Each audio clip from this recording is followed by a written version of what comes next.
Hi everyone, welcome to my channel. My name is Anja and this video is a part of 9 new videos where I talk about new topics that interest me apart from sign language. And today we're gonna talk about artificial intelligence. Today I wanted to take a little bit of time to express my opinion on artificial intelligence and explain why I think it's good or not good. So without further ado, let's start and let's get to the video. Let's go.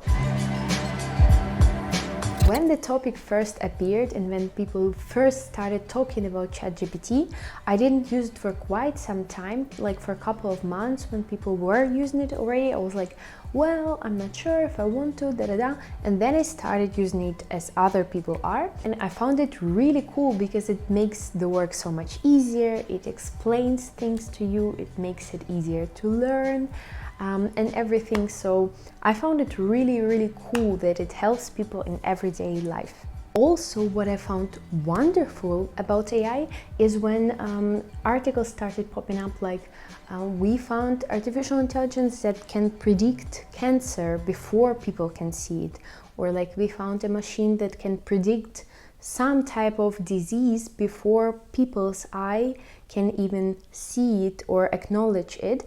I found that beautiful because that's what artificial intelligence is supposed to be for.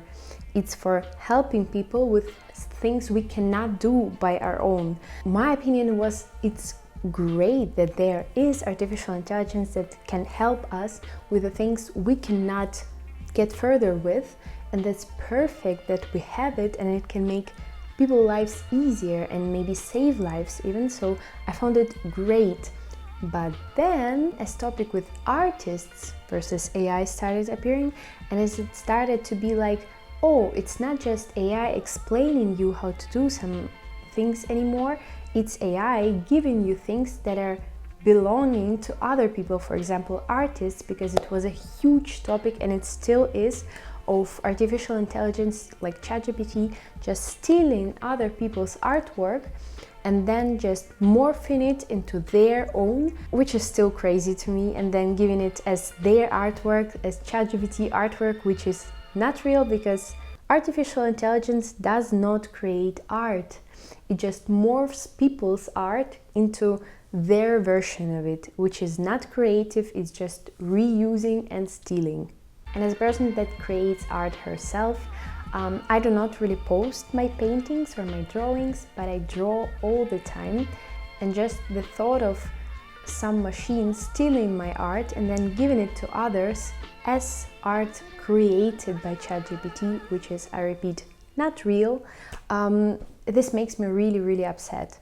So that's the first part, and then the second part comes in play, which I'm not sure people really understand, and that is how artificial intelligence actually works. Of course, from our side it looks like we give some prompt, for example, please help me write the email to my boss saying I want a higher salary, like 100 characters long.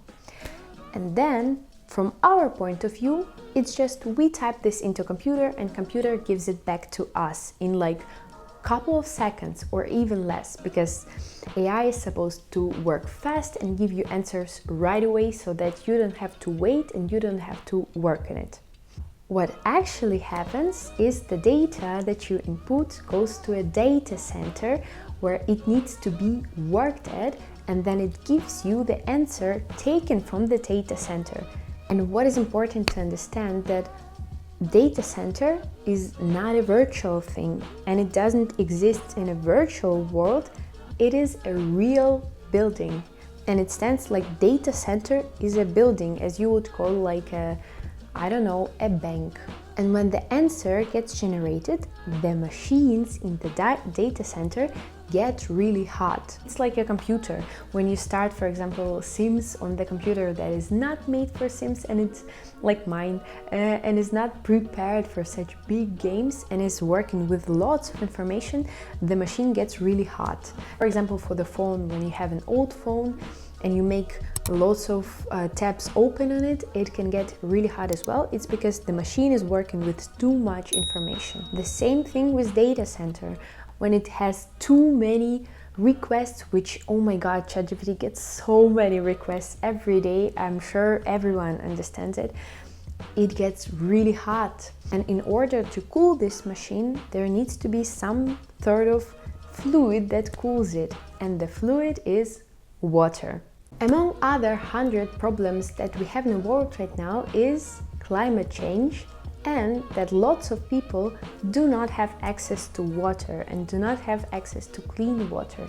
These are huge problems, and if they don't have something to do with you, this just means you're really privileged, as I am, for example, because I can wake up and I can get access to my water every day. It's not like that for everyone. And if you pull up the easiest statistic, you can see that for one email that has 100 characters in it, it uses 1 bottle of water. 1 bottle can seem like a little bit, but if you imagine how many people are asking to their email be written every day, every hour, every minute of the day, you can also calculate how much water will be used just for writing emails in one day. Also, I really want to say that I'm not a person that is like 100% contra AI. And I get it that it will come whether I want it or not, because I work in IT and I see it coming and I see it taking people's jobs every day. And I get it, of course, that we live in a time where there will be AI and it's evolving every single day. And of course, I get it that there are lots of times where it's really useful to have AI to help you explain something or help you use the knowledge you have in some type of different way. Where I see the problem is where you start using it for things you can do yourself. For example, for writing emails. Because what's the scariest part about AI is it's taking your independence, and it's also giving you ready, made up and tailored things and opinions that you just take on yourself. And it also comes to that extreme that you can ask ChatGPT, how should I feel about this? Or how should I feel about that? And it tells you exactly how you need to feel when you're going on a date, or when you have anxiety, or when, I don't know, something. And it just tells you how you should feel, and you're taking it on yourself.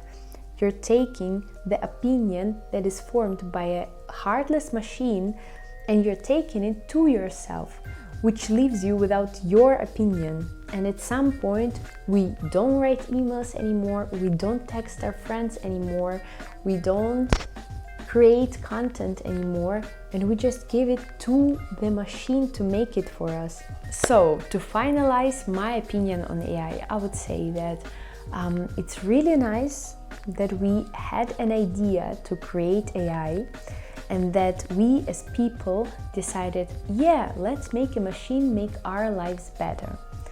And it's really cool that we can use AI in such fields as, for example, medicine, where it can help see some really small, tiny things that we cannot comprehend before they get too big, and that the machine can fix them on the point where we don't see it yet. So that's great. And also, I would never be the person to tell anyone, oh my god, don't use AI, use it never, it's so horrible and everything.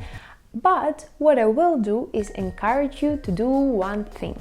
This next week, when you use AI for work or maybe for personal reasons, before typing the prompt, think, can I maybe do it by myself? Or can I maybe research and find another way to solve this without using AI? We lost the interest of finding things out because we have everything ready and prepared for us right now. But what about finding out? What about searching? What about playing and actually trying to find your way through the problem and not just getting it solved right away? This week, just try to think, can I maybe do it, or can I maybe solve it another way before going to AI? If it's not possible, sure, you can use it. But if it is possible that you solve it some other way, you can be super proud of yourself for being independent and solving something without the help of artificial intelligence. This video was really important for me to share because I wanted to encourage more people to be independent and also find another ways to solve problems and not really go into AI for everything. So thank you for staying with me until this point in the video. If you have same opinion or similar opinion to me, please write it in the comments. If you have different opinion, please also write it. I will be really happy and excited to see other points of view and discuss it. So yeah, thank you so much for staying with me until this moment. Glory to Ukraine, glory to the heroes, and all the best things to you. I'll see you next week. Bye-bye! Quiet voice that goes. It's the same voice. The same voice goes, just one. There's a voice that goes, and the idea of just one. Something that Not caused by anything, it's just there.